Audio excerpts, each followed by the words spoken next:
Selamat pagi pemirsa, harga beras yang kian mencekik leher membuat orang kian berkelimpungan. Bahkan bila mengacu pada data Badan Pusat Statistik, kenaikan harga beras pada Februari mencapai tertinggi sepanjang sejarah Republik ini. Namun baru-baru ini Presiden Joko Widodo malah meminta kalangan pewarta untuk tidak menginformasikan kenaikan harga beras.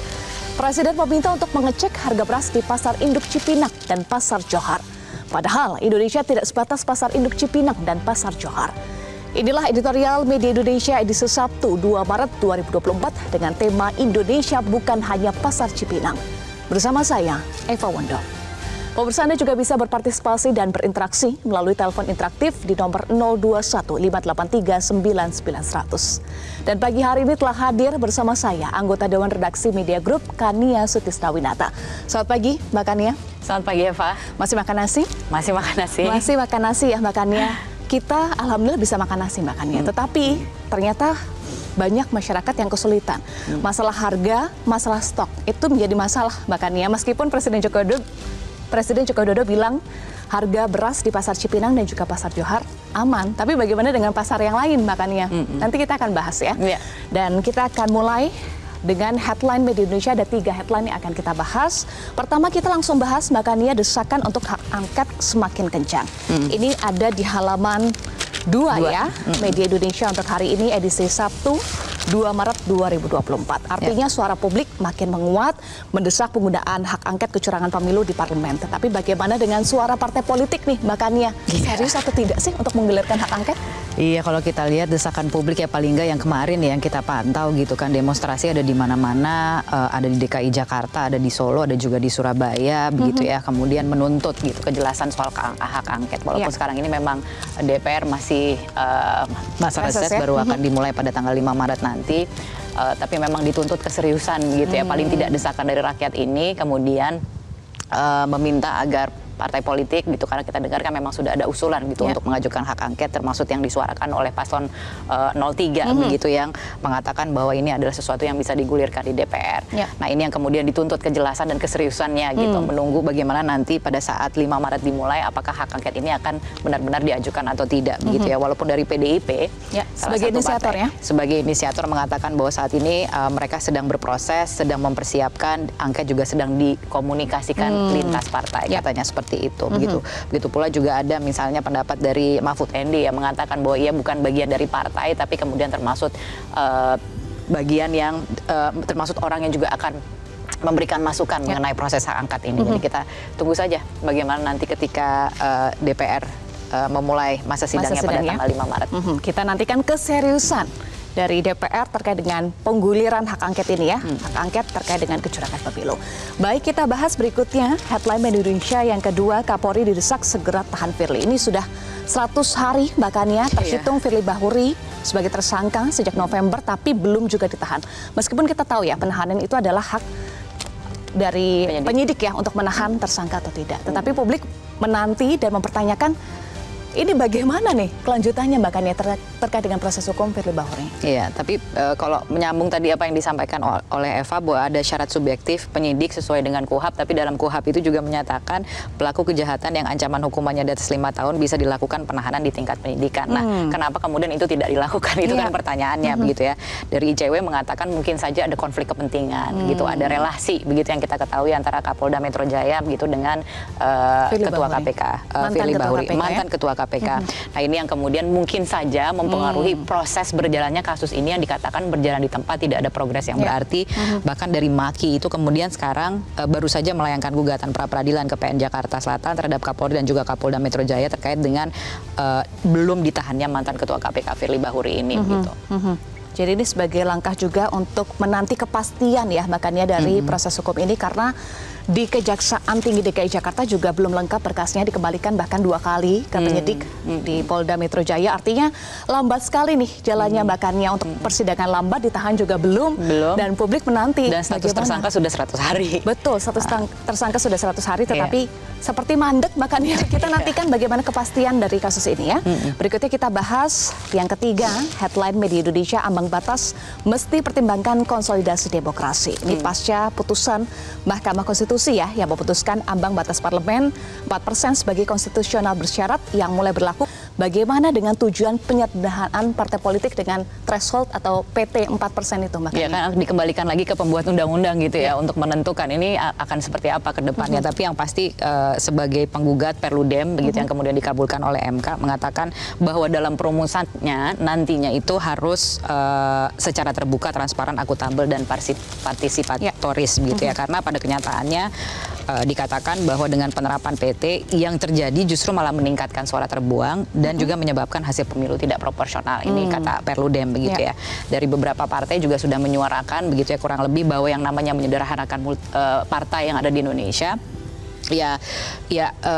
karena ini bagian dari upaya konsolidasi demokrasi, mengatakan bahwa soal ambang batas ini apakah mau dikecilkan, kemudian ataukah dinaikkan, itu memang harus diformulasikan ulang. Soal presentasenya ini Presentasenya itu harus diformulasikan ulang. Bahkan kalau dari Partai Nasdem mengatakan sebaiknya PT itu dinaikkan sampai dengan 7% begitu ya. Karena targetnya adalah bagaimana angka atau jumlah partai yang ada di Indonesia ini idealnya hanya 5 sampai dengan 6% begitu ya.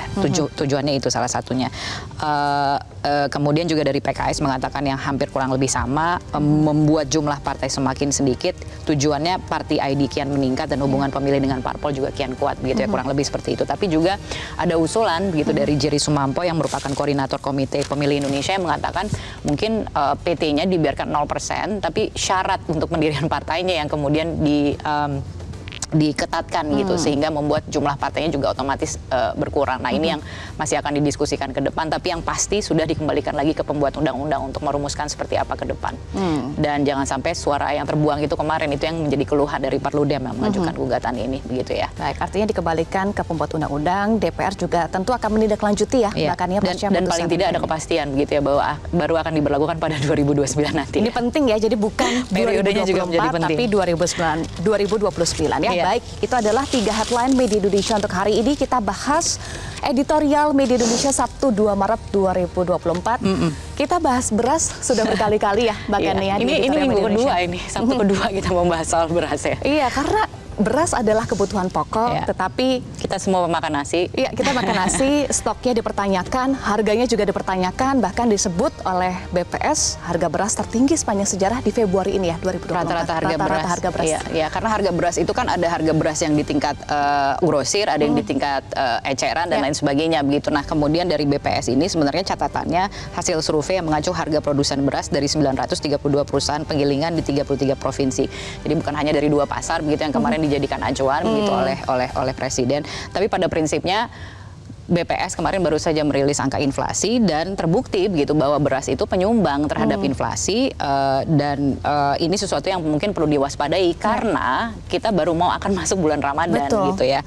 Bulan Ramadan ini kurang dari 2 minggu dan sepertinya lonjakan harga beras serta sejumlah pangan itu kan sudah menjadi tradisi dalam tanda kutip gitu ya di bulan Ramadan, apalagi jelang Idul Fitri. Jadi dikatakan beberapa pengamat ini sebenarnya 2 bulan ke depan ini sangat kritis gitu ya, sangat kritis dalam arti harus diwaspadai. Nah, sekarang persoalannya adalah mitigasinya akan seperti apa. Bahwa kemudian setelah kita memantau ke lapangan, karena kemarin kan Presiden coba dicek gitu ya, kita mengecek memang terjadi penurunan, tapi di Cipinang dan Johar, dan di Johar begitu ya. Tapi bagaimana dengan tempat-tempat lain? Dan itu adalah di pasar induk. Bagaimana di level konsumennya gitu? Itu kan beda lagi gitu. Nah, ini yang kemudian harus diantisipasi ke depan, karena sepertinya mitigasi ini kan kalau kita bicara soal harga beras ya, kenaikan harga beras ini kan sudah terjadi dari bahkan sejak tahun kemarin, pertengahan tahun kemarin. Ini pantauan dari beberapa pengamat mengatakan seperti itu begitu. Nah, kemudian dibiarkan terus harganya bergerak naik, bahkan dikatakan tertinggi dalam sejarah gitu di bulan Februari lalu. Ini menjadi pertanyaan gitu, apa yang dilakukan oleh pemerintah selama ini begitu, bahwa kemudian sekarang bisa dikatakan menurun, apakah itu bisa dipertahankan atau tidak? Karena soal stok dan soal harga ini yang kemudian simpang siur begitu informasinya, apa yang disampaikan oleh Presiden, oleh Istana, kemudian juga kita mendengar ada dari dari Bulog, kemudian dari Badan Pangan Nasional begitu ya, untuk memastikan paling tidak, karena sekarang ini kan beberapa ya seperti tadi Anda katakan, ada beberapa kelompok masyarakat yang sudah melakukan penyesuaian loh gitu, makan berasnya atau makan nasinya itu dikurangin atau bahkan dialihkan mencari alternatif yang lain, yang ubi, singkong misalnya. Iya gitu. Jadi itu adalah kenyataan yang terjadi sekarang ini. Nah, apalagi kita mau masuk bulan Ramadan, apalagi nanti ada Idul Fitri gitu ya. Bahkan dikatakan sebenarnya dari pemerintah berkeyakinan bahwa ini harganya akan terus turun karena masa panen akan tiba ya di bulan Maret dan April. Tapi ada juga yang mengatakan bahwa ini panennya bisa saja mundur nanti di bulan Mei bahkan gitu, baru akan di bulan April Mei gitu, bukan karena El Nino, ada dampak El Nino karena ada juga. dampak El Nino. Tapi kemudian ada juga impor gitu, kita belum bicara soal impor. Nah ini memang sesuatu yang benar-benar harus kita waspadai dan kita terus mengawal gitu, jangan sampai problemnya ini dibiarkan berlarut-larut, semuanya harus turun tangan. Dan termasuk yang kita ingin soroti adalah soal DPR. Ya. Pengawasannya bagaimana? Pengawasannya seperti apa supaya tidak simpang siur, harus ada penjelasan yang sederhana mengapa harga beras naik. Apakah ini masalah stok atau misalnya sekarang dikaitkan dengan kondisi globalnya, begitu. Ada juga misalnya negara-negara lain yang melakukan pembatasan impor dan lain sebagainya. Jadi untuk mendapatkan impor juga tidak semudah itu sebenarnya. Gitu, dari produsen beras yang ada di luar negeri gitu ya. Jadi ini sesuatu yang menjadi kepentingan kita bersama. Kepentingan publik ya, soal antisipasi, soal mitigasi itu yang dipertanyakan, meskipun Presiden sampaikan soal harga beras di Cipinang dan juga Johar aman, tetapi kalau saya cek data pasar di Indonesia tahun 2019 ada 14.000 pasar, makanya 2 banding 14.000 bagaimana di lapangan, apakah sudah dicek seluruhnya? Nanti kita akan bahas lagi ya makanya. Inilah editorial Media Indonesia, Indonesia bukan hanya pasar Cipinang.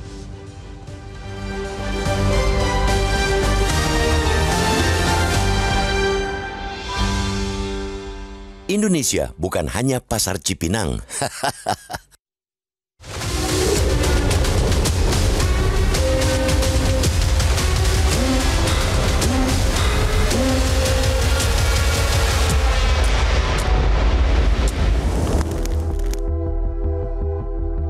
Harga beras yang kian mencekik leher membuat orang kian kelimpungan. Apa yang dilakukan sejumlah warga kota Depok, Jawa Barat yang terpaksa mengubah pola dan kualitas hidup mereka ialah bukti bahwa kenaikan harga kebutuhan pokok itu sudah di luar nalar.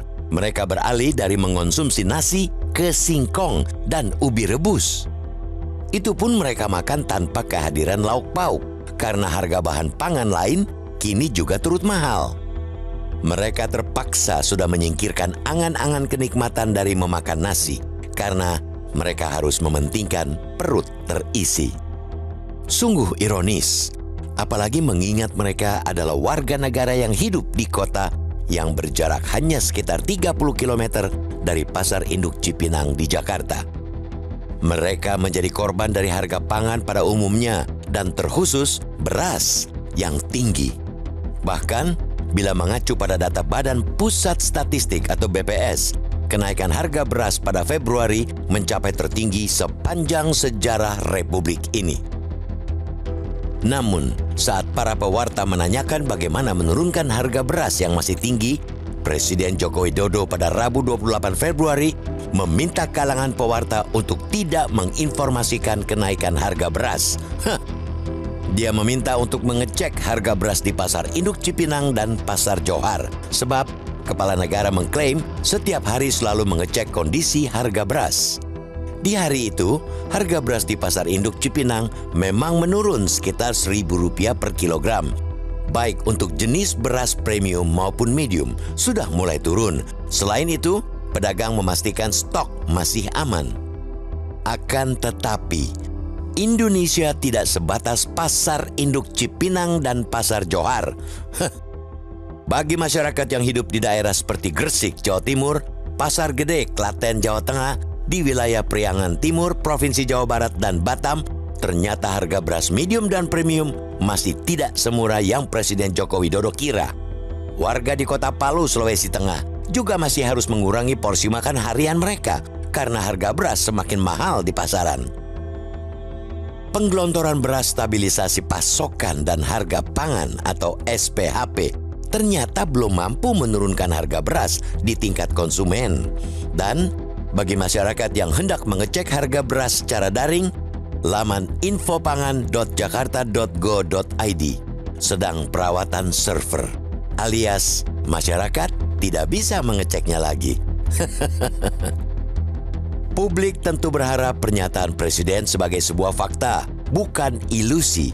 Apalagi Presiden Joko Widodo dulunya dikenal sebagai pemimpin yang kerap belusukan untuk menengok kinerja anak buah maupun berkomunikasi langsung dengan rakyat.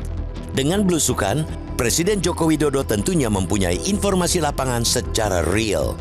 Bukan sekadar mengandalkan informasi dari bawahan yang menganut prinsip asal Bapak senang, alias ABS. Hanya BPS justru mencatat harga beras pada Februari merupakan yang tertinggi sepanjang sejarah. Sama seperti Presiden, BPS juga mempunyai catatan. Bedanya, catatan BPS adalah hasil survei yang mengacu harga produsen beras dari 932 perusahaan penggilingan di 33 provinsi, bukan hanya dari 2 pasar di Jakarta. Tidak manusiawi bila memaksa seluruh warga negara Indonesia yang tersebar di 38 provinsi untuk berbelanja beras kebutuhan keluarga di 2 pasar itu. Masyarakat membutuhkan beras dengan harga terjangkau dan masuk akal, serta dapat diakses secara langsung di daerah mereka masing-masing. Masyarakat pun berharap pada kerja wakil rakyat di DPR untuk mengatasi persoalan makanan pokok ini, setidaknya menyuarakan jeritan warga. Apalagi, pemerintah sudah jor-joran mengimpor beras. Untuk 2023, pemerintahan Joko Widodo telah memecahkan rekor impor beras dalam 5 tahun terakhir yang mencapai 3,06 juta ton. Angka itu meningkat 613,61% jika dibandingkan dengan impor di tahun 2022. Pada tahun ini, Indonesia akan kemasukan beras dari negeri asing sebanyak 4,1 juta ton. Angka itu terdiri dari penugasan sebelumnya ke Perum Bulog sebesar 2 juta ton yang ditambah 1,6 juta ton dan realisasi 500.000 ton yang merupakan bagian penugasan 2023.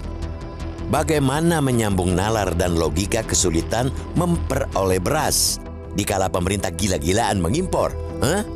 Publik pun tinggal berharap DPR selaku wakil rakyat yang terhormat untuk tidak tinggal diam. Gunakanlah fungsi pengawasan dewan, tunjukkanlah keberpihakan kepada rakyat, apalagi masa jabatan masih menghitung bulan, sedangkan perut rakyat mesti diisi setiap hari.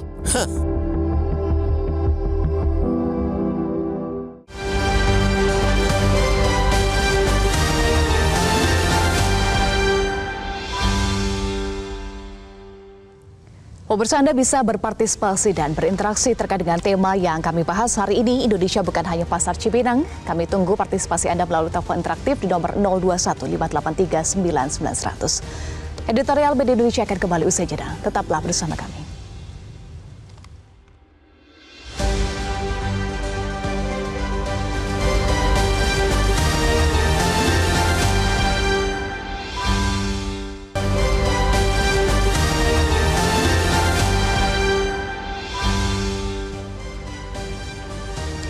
Pemirsa, terima kasih Anda masih bersama kami. Untuk membahas tema editorial hari ini, kita telah terhubung melalui sambungan telepon dengan peneliti pertanian Center of Reform and Economics atau CORE, Eliza Mardian.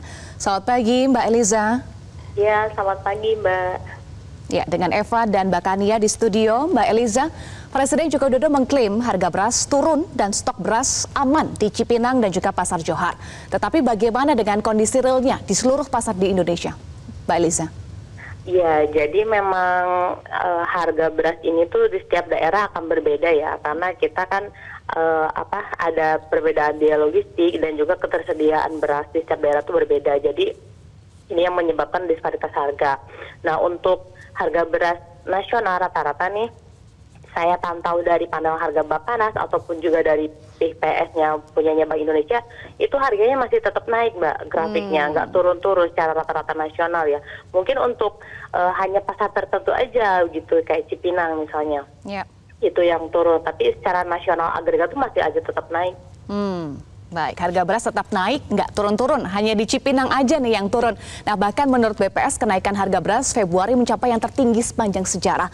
Sebetulnya penyebab harga beras naik, faktornya apa saja nih Mbak Eliza? Ya, jadi memang harga beras yang 2024 ini kenapa tiba-tiba melambung dan bahkan tertinggi sepanjang sejarah Indonesia itu ya, karena ini hasil rentetan kejadian kenaikan harga-harga dari tahun-tahun sebelumnya. Jadi kita cerita dari tahun 2022 dulu nih.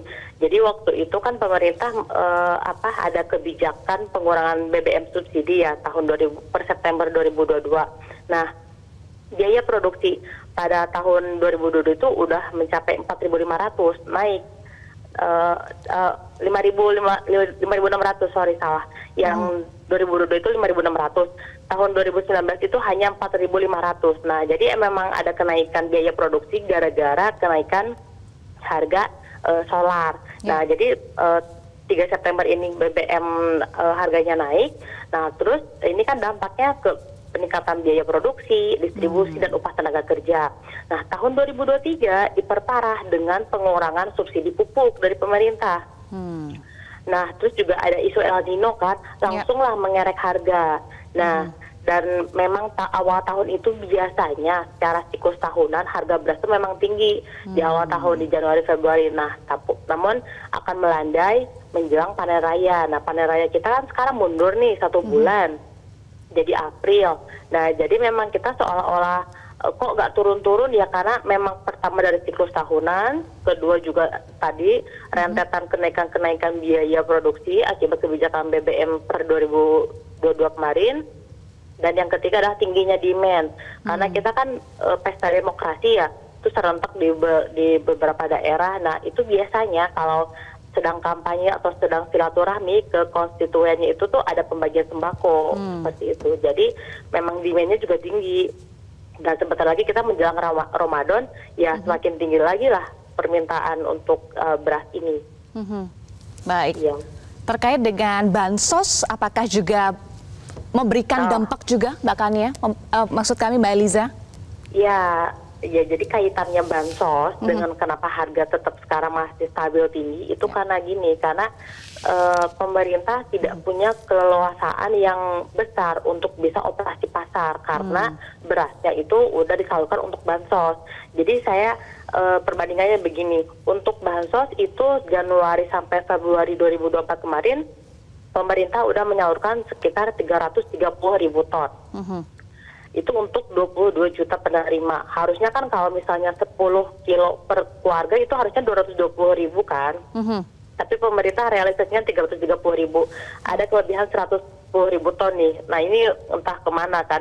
Nah, terus bandingkan dengan beras yang udah disalurkan pemerintah melalui SPHP yang komersial itu hanya 352.000 ton.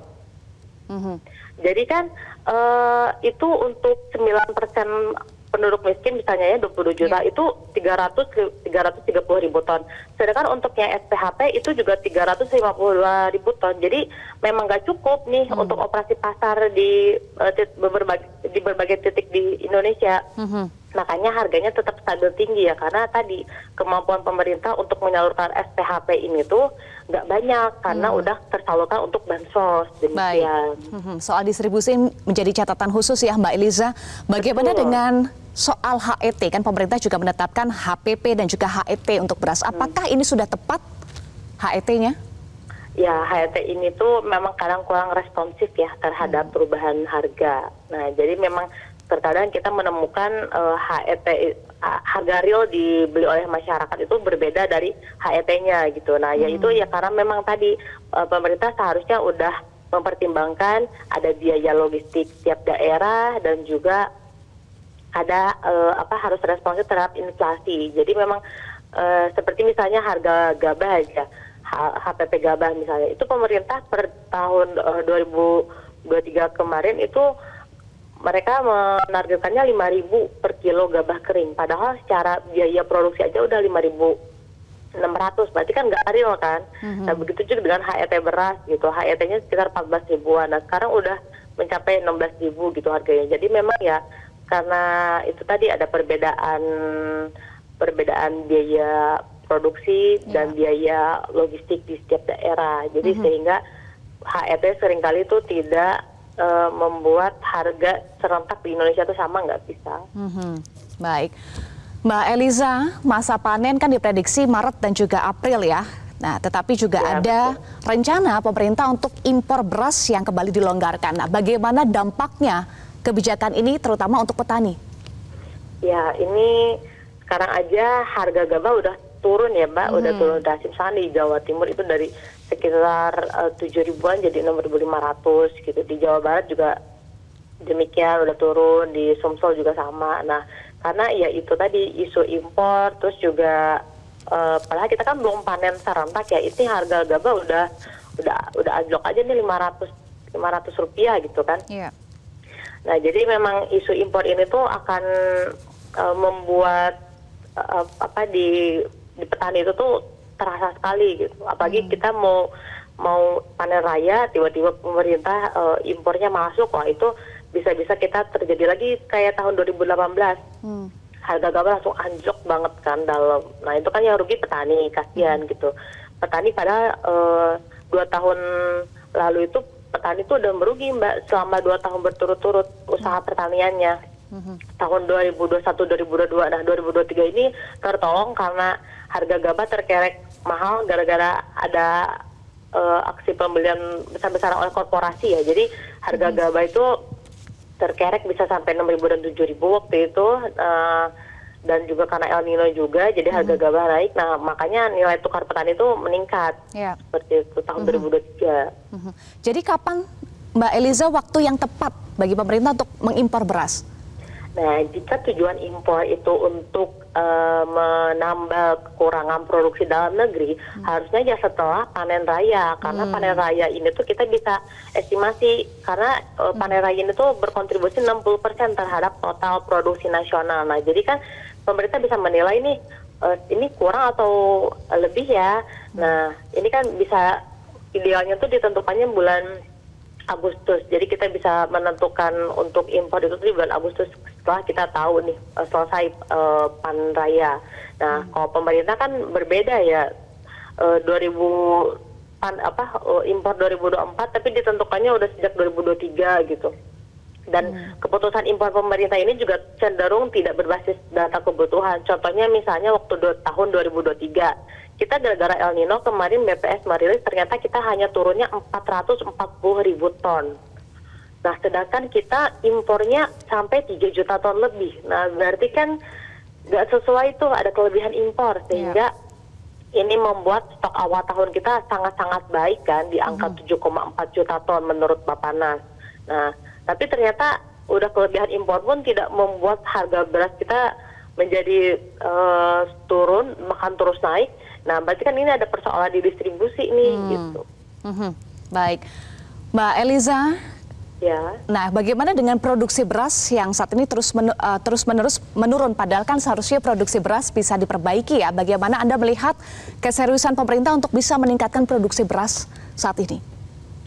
Ya, jadi untuk secara tren itu memang tiap tahun produksi beras kita tuh turun 1%-an. Cuman untuk tahun 2024 ini karena 2023-nya El Nino, sehingga 2024 itu akan ada peningkatan sekitar ya 2%-an mungkin ya.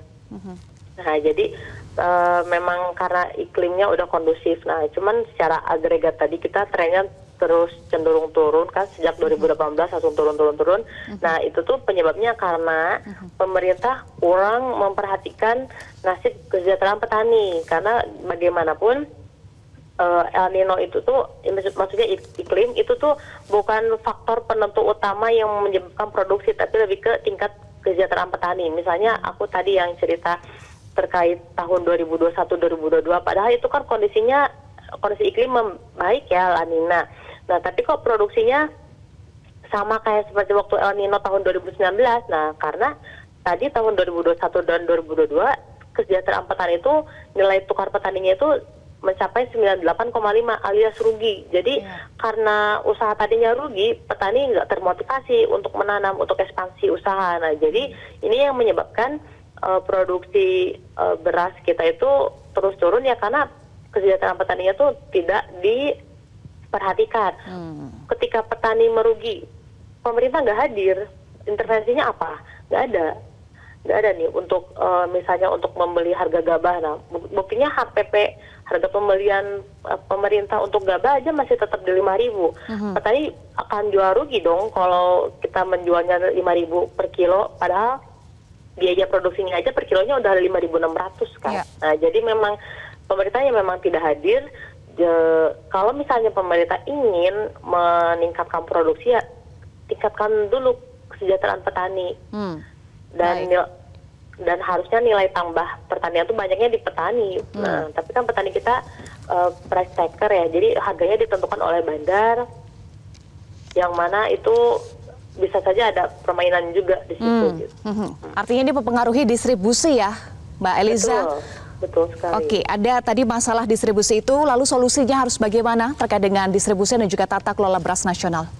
Ya, pertama dimulai dari membangun database, dashboard database stok pangan nasional nih, dari mulai hulu sampai hilir. Kita kan baru ada di hulunya aja nih ya, di PPS itu ada tuh data produksi tiap komoditas, harga pangan juga ada, tapi kan itu adanya di pasar. Nah, tapi di stok harga dan supply di setiap rantai pasok di middleman, di perantara ini nih yang nggak ada, yang nggak bisa kita tracking. Nah, kalau misalnya tiap penggilingan beras misalnya kan, atau misalkan di pedagang di desa-desa itu ada datanya, bisa ditelusuri dengan baik. Nah, itu tuh akan lebih bisa menjaga harga, Mbak, dan juga kita bisa merencanakan distribusi. Jadi misalkan ada daerah yang defisit, ada daerah yang surplus. Nah, ini kan kalau misalnya ada datanya setiap daerah di Indonesia, mau harga mau supply-nya juga, ini akan memudahkan pemerintah untuk mengatur distribusi sehingga disparitas harga bisa ditekan dan inflasi juga akan terjaga seperti itu. Jadi dimulai dari ketersediaan data dulu nih, di setiap rantai pasok nih harus ada, dan yang kedua itu ya nilai tambah untuk mengurangi dominasi yang middleman ini, yang kelas-kelas pemodal besar, ya pemerintah habis itu harus hadir, harus menengahi ini. Karena kemarin penggilingan beras kecil di daerah tuh nggak kebagian gabah gara-gara diborong sama korporasi yang harganya lebih tinggi dibandingkan dengan harga di penggilingan. Nah, ini kan pemerintah harus juga mengatur regulasinya nih, bagaimana korporasi bisa menyerap gabah petani, itu mekanismenya seperti apa, itu kan perlu diatur tuh agar penggilingan-penggilingan kecil di daerah ini tetap hidup gitu. Kalau misalnya nanti harga gabah terus naik dan petani lebih menarik jualnya ke korporasi, ini kan bahaya nih untuk keberlangsungan penggilingan kecil di daerah seperti itu. Baik, terima kasih peneliti pertanian Center of Reform on Economics atau KOR, Eliza Mardian, sudah bergabung bersama kami di Editorial Media Indonesia. Salam sehat selalu, Mbak Eliza. Pemirsa, kita jeda dulu. Editorial Media Indonesia akan kembali sesaat lagi.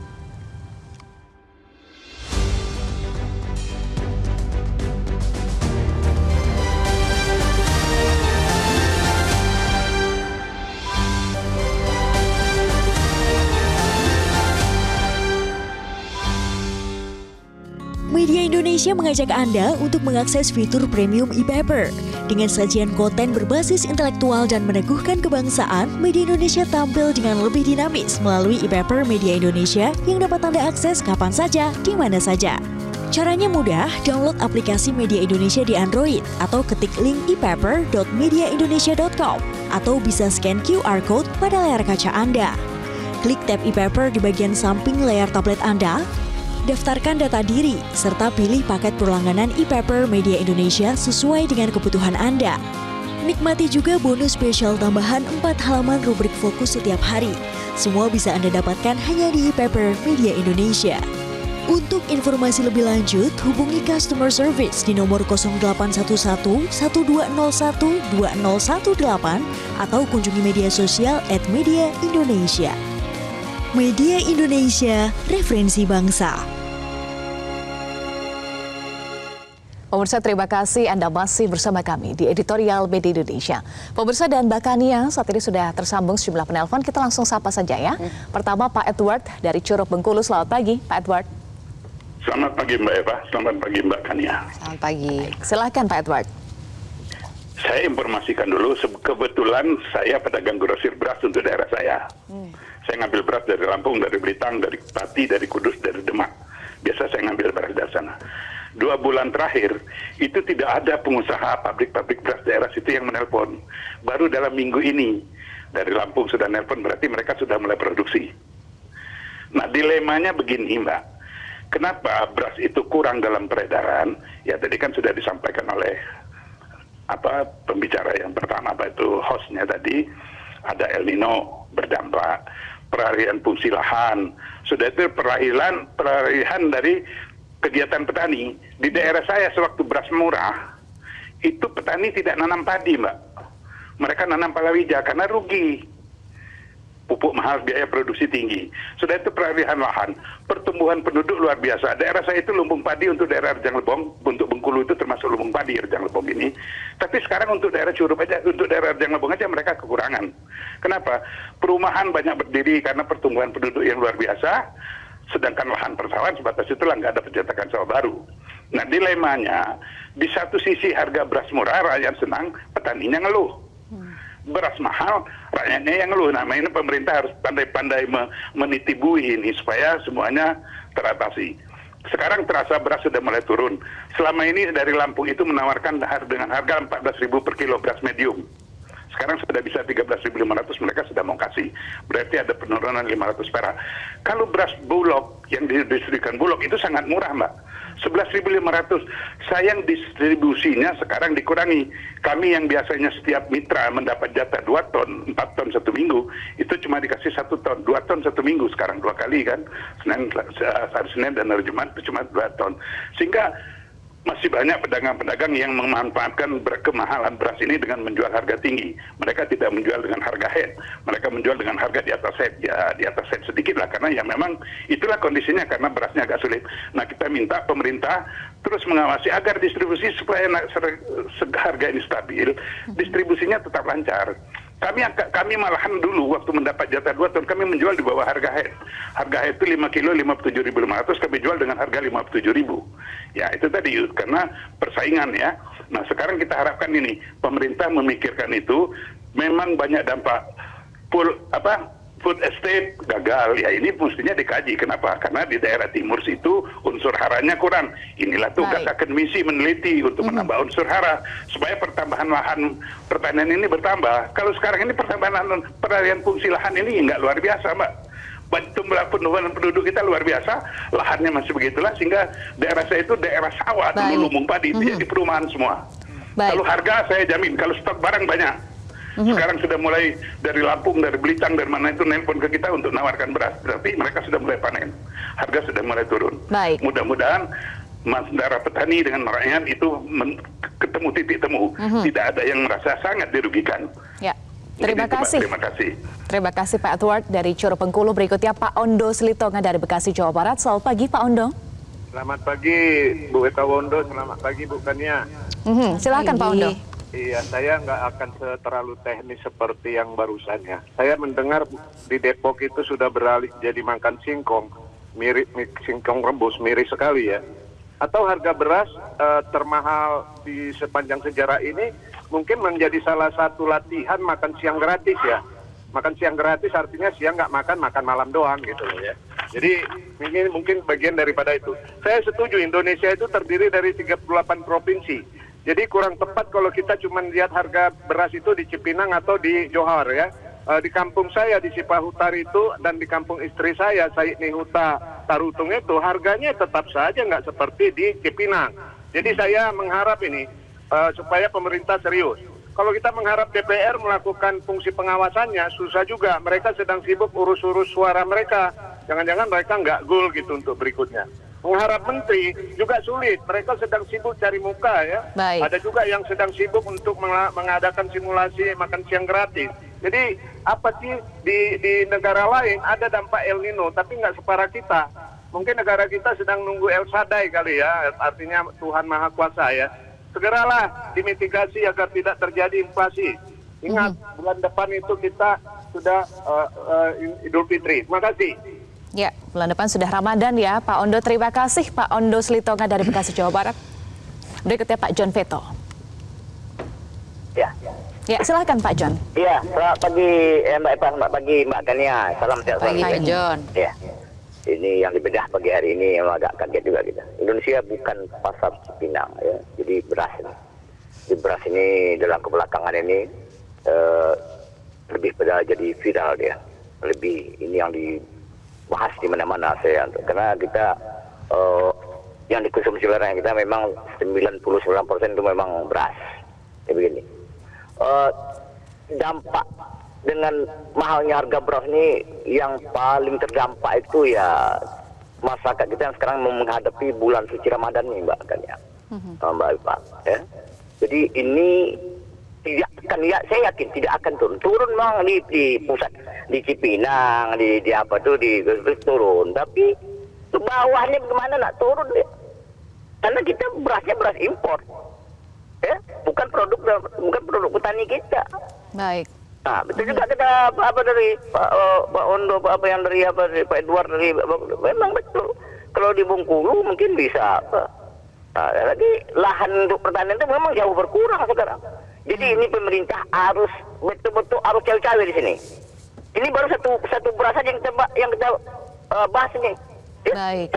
Ada berapa item lagi bahan pokok yang akan merangsek naik. Boleh dibuktikan. Kita tidak akan lepas ini. Berapa hari lagi kita masuk bulan suci Ramadan. Nanti disambut lagi oleh Lebaran. Boleh Mbak Kania buktikan, Mbak Eva buktikan. Ini akan carut marutnya akan panjang. Yang kasihannya yang masyarakat, ya. Saya berharap kepada Bapak Presiden dan menteri-menterinya, ya mbok di sinilah. Kasihanlah pada rakyat Indonesia, ya. Kita akan ditunggu ya yang makan umbi-umbian, yang makan ini kan kasihan kita, ya, rakyat kita. Itu aja. Masih banyak. Assalamualaikum warahmatullahi wabarakatuh. Waalaikumsalam warahmatullahi wabarakatuh. Terima kasih Pak John Veto dari Batam, Kepulauan Riau. Pemirsa, kita jeda dulu. Editorial Media Indonesia akan kembali sesaat lagi.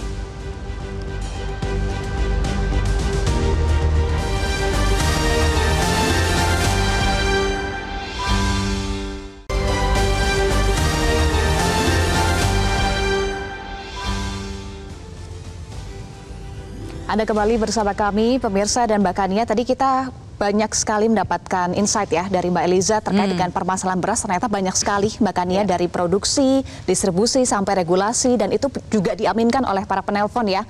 Dan meminta keseriusan dari pemerintah, termasuk pengawasan dari DPR, jelang Ramadan, jelang Idul Fitri Mbak Kania, karena dikhawatirkan ada efek domino pasca kenaikan harga beras ini, Mbak Kania. Betul, itu semua sudah terangkum. Kita mendapatkan informasi yang luar biasa besar sekali dan sangat bermanfaat begitu. Jadi ini persoalannya memang sudah terjadi sekian lama begitu ya, dari soal biaya produksi tadi sempat disinggung juga begitu, ada soal faktor produksi lain yang meningkat. Ini soal subsidi yang dikurangi, ada tadi soal subsidi BBM yang berkurang, terus kemudian juga subsidi dari pupuk yang kemudian juga dikurangi yang menyebabkan biaya produksinya menjadi meningkat dan lain sebagainya. Ada soal kesejahteraan petani begitu yang disinggung oleh Mbak Eliza yang mengatakan bahwa itu dulu sebenarnya yang harus diperhatikan supaya kita bisa menggenjot produksi, karena kan sekarang produksinya itu disinyalir menurun begitu, seperti itu. Nah, artinya ke depan kita mau bicara soal jangka panjang ini seperti apa gitu, karena kita baru bicara soal satu gitu ya, satu jenis pangan nih, beras nih, beras doang gitu yang memang kita konsumsi, memang konsumsinya luar biasa dan kita semua pemakan nasi begitu, tapi itu kan berdampak juga terhadap kenaikan pangan-pangan yang lain. Inflasi, kemudian efek domino juga yang lain, kita belum bicara telur, kita belum bicara daging ayam dan lain sebagainya. Memang kita konsumsi sehari-hari. Tapi kita bicara sekarang kerangka kedepannya ini mau apa gitu, karena lagi-lagi nih sepertinya mitigasinya kok kurang berhasil ya, dalam tanda kutip kok kurang berhasil ya apa yang terjadi, karena dikatakan tadi sudah teridentifikasi ini sebenarnya masalahnya ada di distribusi. Nah, kalau kita bicara soal distribusi ini lagi-lagi bicara soal perencanaan juga begitu ya. Nah, tadi kan Mbak Eliza bilang bahwa ini datanya seperti apa gitu, apakah kemudian ada harusnya database stok pangan yang di setiap titik rantai pasoknya ini memang tersedia datanya, sehingga perencanaannya itu juga menjadi lebih tepat sasaran, termasuk juga soal kapan waktu yang tepat untuk melaksanakan impor dan lain sebagainya. Karena kan komitmen impor nih 2 juta untuk tahun ini, katanya akan ditambah 1,5 juta,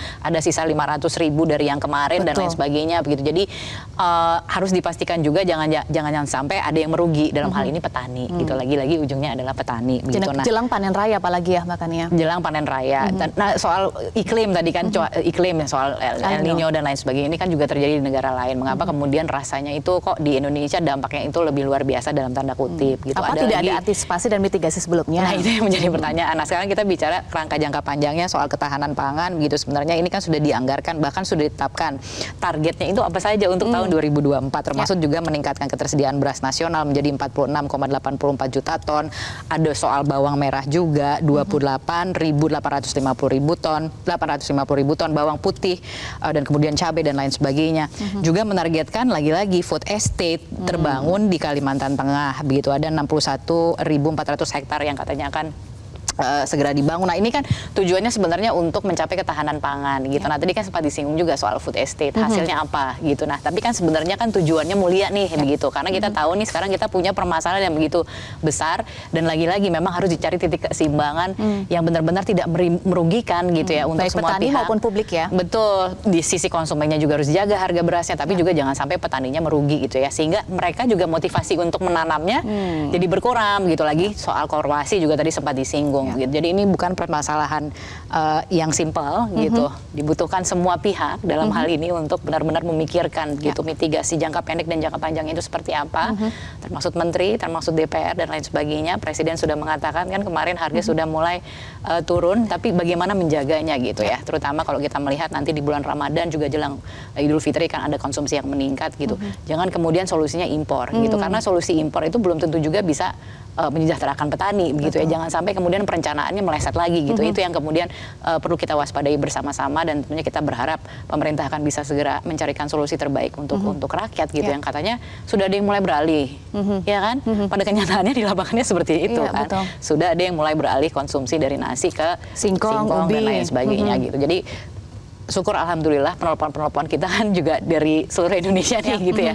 Jadi kita juga bisa ikut memantau, paling tidak mendengarkan gitu ya apa yang mereka sampaikan, seperti apa kondisinya di lapangan. Walaupun memang cuma 3 penelpon, tapi paling tidak itu sudah memberikan sedikit saja gambaran apa yang dialami oleh masyarakat gitu di tingkat lapangan. Karena ya sekarang kan bukan cuma di tingkat pasar doang gitu. Lagi-lagi konsumen itu tidak membeli di pasar induk gitu ya. Jadi yang harus diperhatikan juga di retailnya itu seperti apa gitu.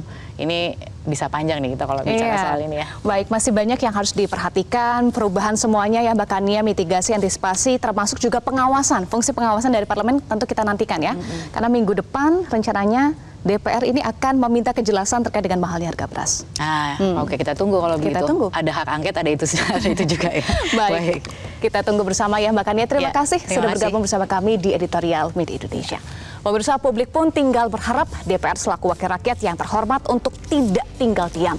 Gunakanlah fungsi pengawasan Dewan, tunjukkanlah keberpihakan kepada rakyat. Apalagi masa jabatan masih menghitung bulan, sedangkan perut rakyat mesti diisi setiap hari. Demikian Editorial Media Indonesia untuk hari ini. Atas nama rekan-rekan yang bertugas, saya Eva Wendo pamit undur diri. Terima kasih atas perhatian Anda dan tetaplah bersama kami di Metro TV.